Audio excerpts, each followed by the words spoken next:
आणि हा अपघात नेमका कसा झाला असावा या संदर्भातलं हे दृश्य आहे ग्राफिकल।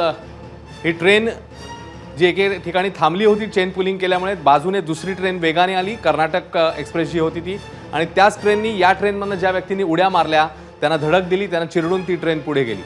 ही दृश्य आहेत। पहिली ट्रेन एका ठिकाणी उभी राहिली चेन पुलिंग केल्यामुळे, मग प्रवाशांचा गोंधळ उडाला, ते घाबरले काही प्रवासी, त्यांनी उड्या मारल्या आणि त्याच्यानंतर दुसऱ्या ट्रेनने त्या प्रवाशांना धडक दिली आणि ज्याच्यामध्ये चिरडून ही ट्रेन पुढे गेल्यावर काही लोकांना आपला जीव गमवावा लागला। तरी ऐकण्यात आलं आमच्या की ती चेन खेचली गेली आणि ते चेन खेचल्या गेल्याने तिथे काहीतरी स्पार्क झालं आणि लोकांची हांबडीतोंडी झाली, त्याच्यामध्ये ट्रेन थांबली आणि लोकांनी खाली उड्या मारल्या।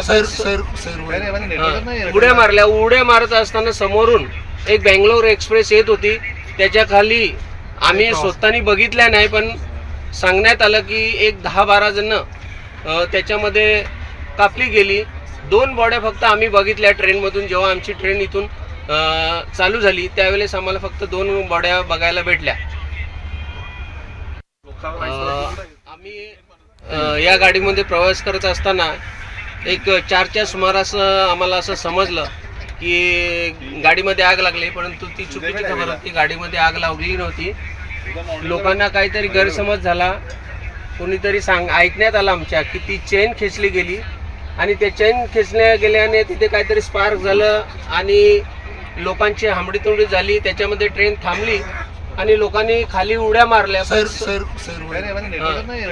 उड्या मारत असताना समोरून एक बेंगलोर एक्सप्रेस येत होती, त्याच्या खाली आम्ही स्वतःनी बघितल्या नाही पण सांगण्यात आलं की एक 10-12 जण त्याच्यामध्ये कापली गेली। एबीपी माझा, उघडा डोळे बघा नीट।